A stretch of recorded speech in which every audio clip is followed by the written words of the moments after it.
fun. Hi, everyone. We're live from the Cushman & Wakefield booth at ICSC Recon 2019.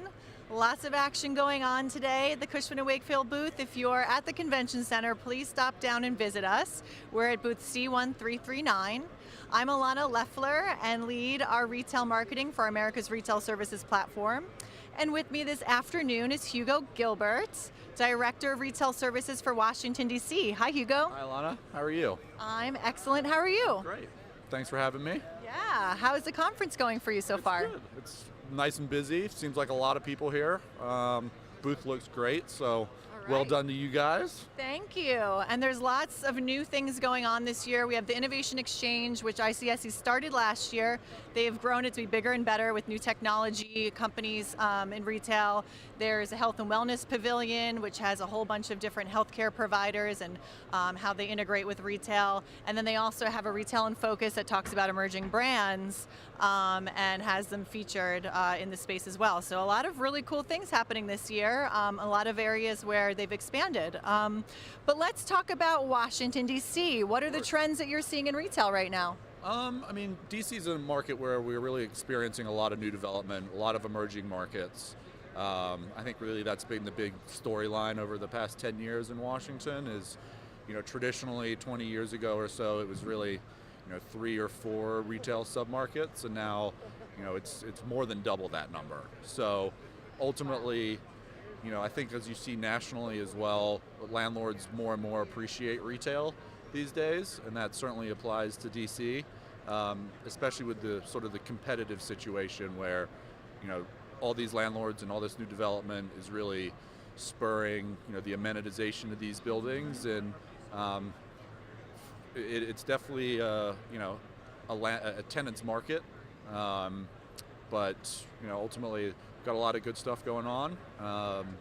So is that happening because there's more residential growth and that's spurring the amenitization needs, or is it mixed-use projects like retail destinations, a combination of that? I would say it's a combination of that. I mean, the majority of the construction that we're seeing really is focused on the residential, just because you've still got a lot of people moving to DC. The overall fundamentals from a, workplace market. Right. You've obviously got the government, you've got your contractors, you've got your law firms and consulting companies that really drive the office market. And that growth, there continues to be a significant amount of jobs. And with HQ2 coming to the market for Amazon, that's certainly something that's getting a lot of headlines. That's going to be a long process, 4 years or so, but like I said, it's really all these landlords are needing to step their game up, and retail is a big piece of that. So let's talk about the amenitization of retail. What types of tenants are you seeing coming in? Any examples you can give us? Yeah, so the food and beverage restaurants continue to be a big driving factor for majority of the retail tenant activity that we're seeing. Part of that is the amenitization piece. But part of it's also just, the dynamics of the market, and the restaurant sales are very strong. There are certainly lots of other challenges that the restaurant guys deal with, but they continue to be a big driver. And then you're seeing a lot of these sort of entertainment-focused brands like Punch Bowl Social and some of those groups. One that I find pretty interesting is, there are several like golf-based entertainment concepts like that, so like a punch bowl or a Lucky Strike, pinstripes, but with golf simulators. Right. So I think we've got 3 or 4 of those actively looking and pursuing sites, 10 to 20,000 square feet in the DC core. And then in the suburbs, it continues to be a very strong grocery market. Wegmans is making a big push into the DC area. So a lot of those are really starting to come online, and once again, add some more options for retailers who are coming into the market to seriously consider outside of the Georgetowns or the Tysons or some of those more traditional retail nodes. So would it be fair to say that the growth of retail and the monetization that offers is actually opening up newer markets for people to grow and moving into new areas? I would say so, certainly. what landlords are giving is a lot more aggressive. The rents are having to be a lot more synced with what retailers are looking for.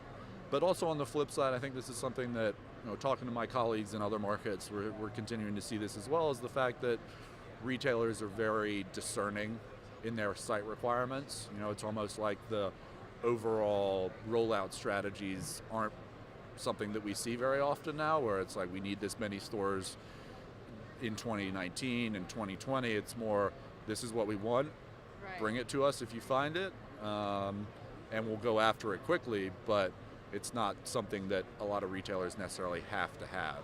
So retailers are really understanding more that they're sticking to their criteria and they're waiting for the right space and the right location.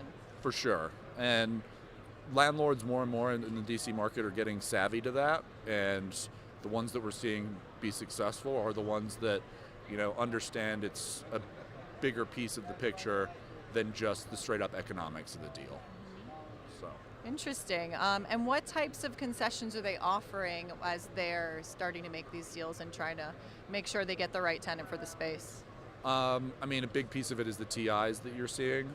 You really are seeing, especially for these restaurant guys, triple digit TIs is really becoming a norm, whether it's fast casual or a full service. There are some groups where, depending on the landlord and what their motivations are, whether it's office leasing or multifamily leasing, that they'll do what they need to do to make a tenant happy if they're a good operator.